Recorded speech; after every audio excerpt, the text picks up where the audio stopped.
So welcome to day 2 of how to study for 8 to 10 hours. एक छोटी सी story के साथ शुरुआत करते हैं। एक सिलेक्टेड यूपीएससी एस्पिरेंट ने मुझे बोला कि ड्यूरिंग हिज प्रिपरेशन अगर वो आफ्टरनून को लाइब्रेरी से बाहर जा रहा है तो सब लाइब्रेरी वालों को पता है कि टाइमिंग या तो 2:30 से 2:45 के बीच में हो रहा होगा, क्योंकि that was his lunch time और वो पूरे 2.5 साल चला।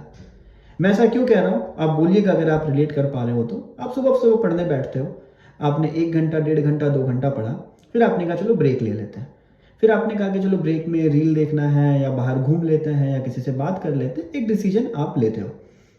फिर ड्यूरिंग ब्रेक टाइम आप कहते हो कि चलो ठीक है, भूख लग रही है, कॉफ़ी पी लेते हैं या चाय पी लेते हैं। अगेन एक डिसीजन है कि खाने में क्या खाना है। फिर जब आपका ब्रेक कंप्लीट हुआ, फिर अपने आप से एक क्वेश्चन पूछते हो कि अच्छा ठीक है, बहुत टाइम हो गया ब्रेक लिए हुए, अब वापस पढ़ाई स्टार्ट करते हैं या 10 मिनट बाद कर ले। वापस आप एक डिसीजन लेते हो। और फिर जब आप पढ़ने वापस जाते हो तो फिर अपने आप से क्वेश्चन पूछते हो कि पुराना वाला ही सब्जेक्ट जो आपने सुबह पढ़ा वो उठाऊं कि नया उठा लेता हूं। फिर आप एक डिसीजन लेते हो। आई होप आप समझ रहे होगे कि हो क्या रहा है। आप एक लूप में फंसे हुए हो। हमारे दिमाग को अनसर्टेनिटी नहीं पसंद है। फॉर एग्जाम्पल, अगर मैं आपको बोलूंगा कि चलो कल मूवी देख के आते हैं, तो आपका पहला क्वेश्चन ये होगा कि अच्छा कितने बजे। मैं बोलूंगा कि अच्छा ठीक है, बता दूंगा। अगेन यू लास्ट कि बता दो ना, so that I can prepare in advance।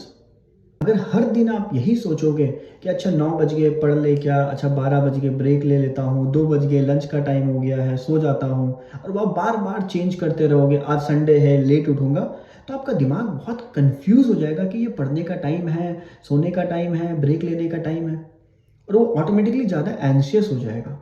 और जब आप रात को सोओगे तो आपको पता ही नहीं है कि आपको कितना करना था और आपने कितना किया था। आप इवैल्यूएट कैसे करोगे, और जब इवैल्यूएट ही नहीं कर पाओगे तो इम्प्रूव कैसे करोगे।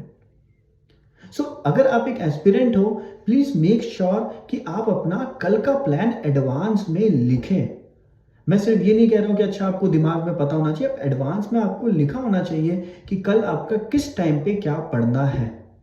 जब आप अपना दिन एडवांस में प्लान कर लोगे तो आप डिसीजन फटीग से बचोगे, कि आपकी आधी एनर्जी डिसीजन लेने में नहीं बल्कि एक्चुअल गोल्स जो आपके लिए इंपॉर्टेंट है उसमें इन्वेस्ट होगी।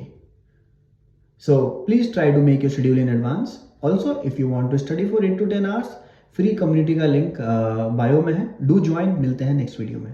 Thank you.